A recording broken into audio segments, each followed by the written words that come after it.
दोस्तों नमस्कार। भारत के मंत्रियों ने ये कहा कि pure petrol ethanol blended petrol से महंगा पड़ेगा। क्या ये सच है या देश को एक बार और गुमराह करने की सोच है? आइए आज हम इस पे चर्चा करते हैं तथ्यों के साथ, डेटा के साथ, और फिर आप बताइएगा कि क्या भारत के मंत्री सही कह रहे हैं या देश को भ्रमित करने का एक और प्रयास है। तो आज की चर्चा शुरू करते हैं। आंकड़ों पे ध्यान दीजिएगा, एनालिसिस पे ध्यान दीजिएगा, और आपसे निवेदन है कि आप खुद भी ये एनालिसिस अपने मोबाइल पे या पेन पेंसिल लेके आसानी से कर सकते हैं। आगे बढ़ने से पहले निवेदन है कि आप इस वीडियो को शेयर करें और इस चैनल को सब्सक्राइब भी कर लें। दोस्तों, जो कहा जा रहा है कि प्योर पेट्रोल जो है वो E20 ब्लेंड से महंगा पड़ेगा, ये गलत स्टेटमेंट है। क्यों है, इसको हम पहले समझ लेते हैं। आज की तारीख में अगर हम देखें तो ऑन एन एवरेज जो अंतरराष्ट्रीय बाजार में जो कच्चा तेल है वो करीब $75 के आसपास है। ₹95 का अगर हम डॉलर के मुकाबले भारत का एक्सचेंज रेट लगाते हैं और उसमें करीब 160 लीटर के आसपास एक बैरल में तेल होता है, और उसमें अगर हम रिफाइनिंग करते हैं तो 45 से 50% हमें यील्ड मिलती है। ये बेसिक इक्वेशन है जब हम कच्चा तेल खरीदते हैं उसकी। अब हम इसकी कॉस्टिंग पे आते हैं। क्रूड ऑयल अगर आप देखें पर लीटर ये पड़ता है 41 से 42 रुपए। अब आप इसकी रिफाइनिंग करते हैं तो 5 से 8 रुपए का खर्चा आता है। फ्रेट और इंश्योरेंस जोड़ते हैं तो करीब 1 से 2 रुपए का खर्चा आता है। मार्केटिंग एंड स्टोरेज में करीब 2 से 3 रुपए का खर्चा आता है, और डीलर कमीशन में 2 से 4 रुपए का खर्चा होता है। कुल मिला के अगर हम देखें, टैक्स अगर हटा दें तो पेट्रोल की कीमत बैठती है 52 से 60 रुपए के आसपास। आज भी जब $75 का अगर हम एवरेज रेट लेके चलते हैं, इसका मतलब यह है कि पेट्रोल पंप पे अगर हम प्योर पेट्रोल बेचते हैं तो कीमत 60 रुपए के नीचे होनी चाहिए, ऊपर नहीं होनी चाहिए। अब आप कहेंगे कि साहब फिर कीमत इतनी ज्यादा क्यों है? कारण बहुत सिंपल है। अगर हम देखें तो भारत सरकार 52 से लेकर 60 रुपए तक के आसपास जो हमारा तेल बैठता है उसके ऊपर टैक्स लगाती है। अब जब आप टैक्स लगाते हैं तो क्या होता है, इसको अगर हम थोड़ा और ध्यान से देखें तो राज्य सरकारें करीब 20 से 40 रुपए का टैक्स लगाती हैं। इसीलिए जब आप कीमत देख रहे हैं पेट्रोल की तो 60 रुपए पे 40 रुपए अगर आप टैक्स जोड़ देते हो तो ये 100 रुपए बैठ जाता है। ये सिंपल कैलकुलेशन है। प्योर पेट्रोल सस्ता है, अगर वो महंगा अगर आज है तो वो टैक्सेशन के कारण है। लेकिन हम प्योर पेट्रोल की बात नहीं कर रहे हैं, हम बात कर रहे हैं ब्लेंडेड पेट्रोल की और प्योर पेट्रोल के कंपैरिजन की। अब हम उसकी भी चर्चा कर लेते हैं। तो कहने का मतलब यह है दोस्तों कि अगर 100 रुपए भी पेट्रोल हो मतलब कि क्रूड हो जाता है अंतरराष्ट्रीय बाजार में तो करीब 70 रुपए लीटर के आसपास हमें प्योर पेट्रोल मिलता है। $100 भी अगर क्रूड होता है तो 70 रुपए लीटर के आसपास हमें पेट्रोल मिलता है। ये हमें समझ लेना पड़ेगा। उसके बाद फिर central excise duty, state VAT, dealer commission, transportation, distribution, ये सब अगर हम जोड़ देते हैं तो करीब 25 से 40 रुपए का खर्चा है, और वही हमें कुल मिला के भारी पड़ता है। अब सवाल इस बात का है कि अगर हम इसको देखें कि ब्लेंडेड कॉस्ट क्या बैठती है। अब हम आ रहे हैं बात ब्लेंडेड की करने। तो जो क्रूड हमने देखा वो करीब, जैसा मैंने आपसे कहा कि कितना भी हम कर लें तो करीब 52 से 58 रुपए अगर $75 का क्रूड है तो हमें बैठेगा। रिटेल प्राइस में बाकी खर्चे जोड़ दीजिए। What should pure cost do before government taxes, ये हमने क्लियर कर लिया। 55 रुपए प्लस माइनस 5 रुपए, इस रेंज में हमें पेट्रोल मिलना चाहिए। कितना हुआ? 50 से 60 रुपए के आसपास। आप कितना दे रहे हो? 100 रुपए से ऊपर। अब सवाल इस बात का है कि ब्लेंडेड ऑयल कितना है। ध्यान रखिएगा, जो प्योर पेट्रोल है उसकी कीमत 50 से 60, हम एवरेज 55 लेके चलते हैं, ठीक है। अब सरकार क्या करती है? अब सरकार खरीदती है इथेनॉल, इथेनॉल बाजार से खरीदा जाता है करीब 62 रुपए के आसपास, 1.5 रुपए ट्रांसपोर्टेशन लगा लीजिए, हम 65 मान लेते। पेट्रोल कितने का था? 55 रुपए। इथेनॉल सरकार को कितना पड़ रहा है? 65 रुपए। जब आप सस्ती चीज में महंगी चीज मिलाएंगे तो ब्लेंड का रेट महंगा होगा या सस्ता होगा? कॉमन सेंस का सवाल है। इसका मतलब प्योर पेट्रोल है 55 रुपए और इथेनॉल की कीमत है 65 रुपए।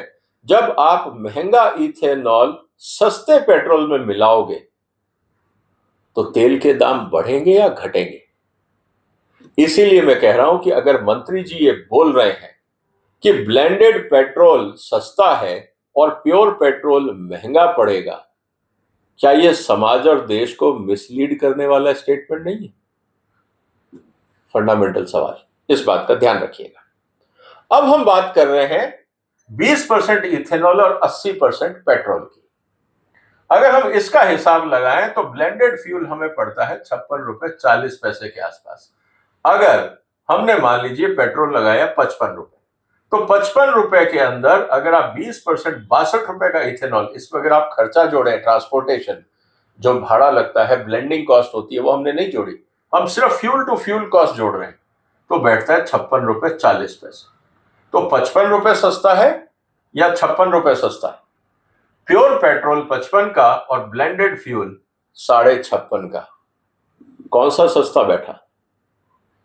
अगर मंत्री जी को लगता है कि प्योर पेट्रोल महंगा पड़ेगा तो हिसाब बता दें, आप टैक्स हटा दीजिए, क्योंकि तो टैक्स सरकार ने लगाया है, वो बाजार की कीमत नहीं है, वो सरकार की मंशा है, इसीलिए वो महंगा है। इसका मतलब ये है कि अगर मान लीजिए आज आप इथेनॉल खरीद रहे हैं और E20 बना रहे हैं तो 57 रुपए लीटर आपका एक्चुअल कॉस्ट बैठती है।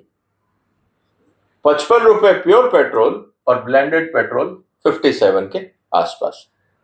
अब इसके ऊपर आप लगाइए सरकार के tax, procurement price of ethanol, international good prices, रुपए dollar exchange rate, refining and logistic cost. जब ये सब जोड़ते हैं तब जाके आपको फाइनल कॉस्ट मिलती है।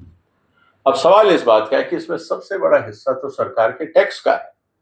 तो अगर सरकार जनता को हेल्प करना चाहती है तो जितना सरकार ने प्योर पेट्रोल पे टैक्स लगाया था उतना ही टैक्स आप ब्लेंडेड पे क्यों लगा रहे? क्योंकि वहां पे आपको 20% का फॉरेन एक्सचेंज की सेविंग हो रही।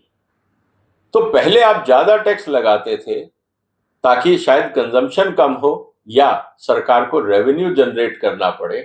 अब आप क्या कर रहे हो? ब्लेंड कर रहे हो इथेनॉल पेट्रोल में, टैक्स उतना ही लगा रहे हो।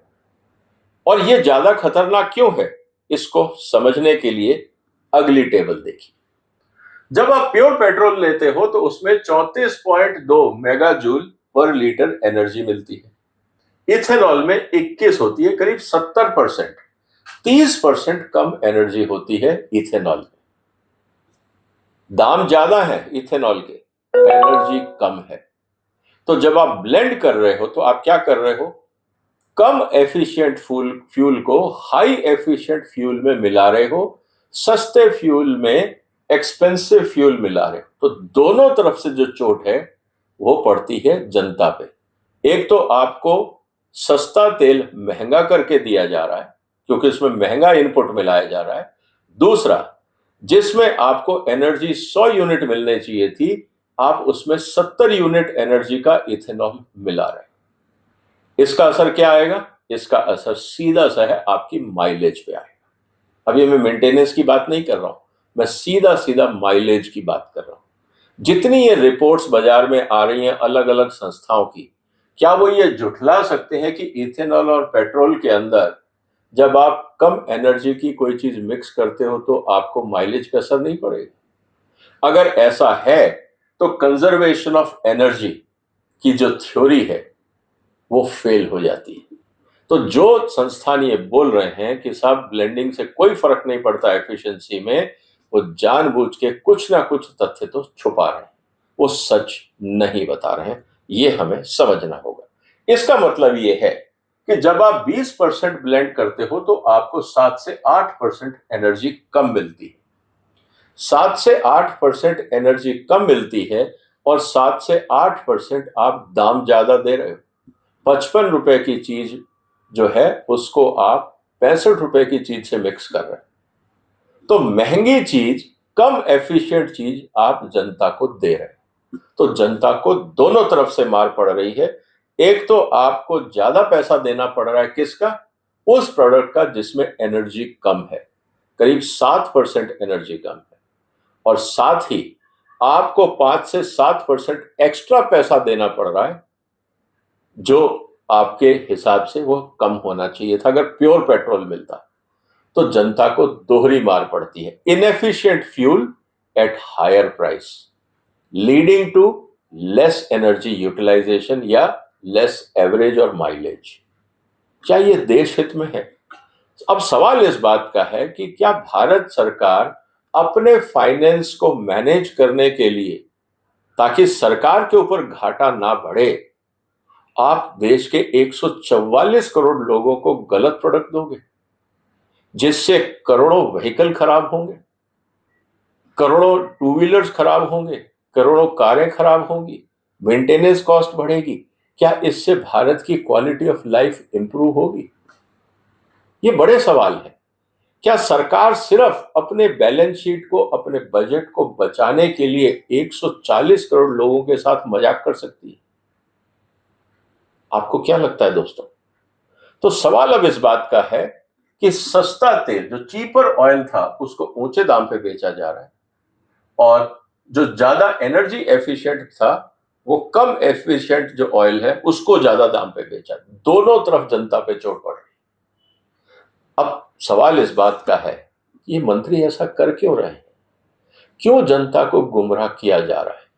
आप साफ साफ बोल दीजिए कि साहब हमारे पास पैसा नहीं है, हम विदेशी मुद्रा और नहीं खरीद सकते, इसलिए हमें ये ब्लेंडिंग करना पड़ेगा, और इतना टैक्स एक्स्ट्रा लगेगा, इतना खर्चा एक्स्ट्रा लगेगा, जो हम जनता से उम्मीद करते हैं कि जनता हमें दे। और जिसको प्योर पेट्रोल चाहिए, हम ये जो पेट्रोल आज विदेशी मुद्रा दे के खरीद रहे हैं, हम इसको 100 रुपए नहीं 110 रुपए लीटर बेचेंगे। और हम नहीं चाहते कि जनता के व्हीकल्स खराब हों। जिसके पास E20 कंपैटिबल कार है वो E20 इस्तेमाल करें, और जिनके पास नहीं है वो प्योर पेट्रोल ले लें। उसके दाम हम आपसे ज्यादा इसलिए ले रहे हैं क्योंकि हमें ज्यादा टैक्स कलेक्शन करना है। ये चीज साफ साफ क्यों नहीं कही जाती? क्यों जनता को गुमराह किया जाता है? और जहां तक बात है मंत्री जी की, ये कहना कि प्योर पेट्रोल महंगा पड़ेगा, क्या लॉजिक है? इस बात को समझना जरूरी है। तो दोस्तों, आपको क्या लगता है, ऐसा क्यों किया जा रहा है देश की जनता के साथ? कुछ तो कारण होगा, कुछ तो सरकार की मजबूरियां होंगी। वो क्या है मजबूरियां? क्यों भारत सरकार सच नहीं बोलना चाहती? क्यों सच्चाई और सारे आंकड़े जनता के सामने नहीं रखे जाते? क्यों आंकड़ों को तोड़ा मरोड़ा जाता है, सच्चाई को छुपाया जाता है? इससे सरकार की साख गिरती है, इससे सरकार के ऊपर जनता का भरोसा टूटता है। सरकार ये क्यों नहीं समझती कि जब क्रेडिबिलिटी क्वेश्चन में आ जाती है, आप जरूर सत्ता में रहो, लेकिन मंत्रियों की इज्जत और सरकार की साख दोनों गिरती है। क्या ये कीमत नहीं उठानी पड़ती देश को? क्या आज पूरी दुनिया हंसेगी नहीं कि भारत का लॉजिक क्या है? तो मेरा कहना यह है कि भारत के मंत्रियों को थोड़ा सा कैलकुलेशन करके बात करनी चाहिए। जस्ट बिकॉज वो मंत्री हैं, वो पॉलिटिकली कुछ भी बोलेंगे और जनता उसको फेस वैल्यू पे ले लेगी, ये लॉजिक समझ नहीं आता। आपका क्या विचार है दोस्तों? ऐसी मजबूरी क्या है भारत के मंत्रियों? जो भी आपके विचार हो कमेंट बॉक्स में लिखिए। इस वीडियो को शेयर करिए, इस चैनल को सपोर्ट करिए, सब्सक्राइब करिए। फिर मुलाकात होगी एक और महत्वपूर्ण मुद्दे के साथ। तब तक अपना ध्यान रखिएगा। फिलहाल वंदे मातरम।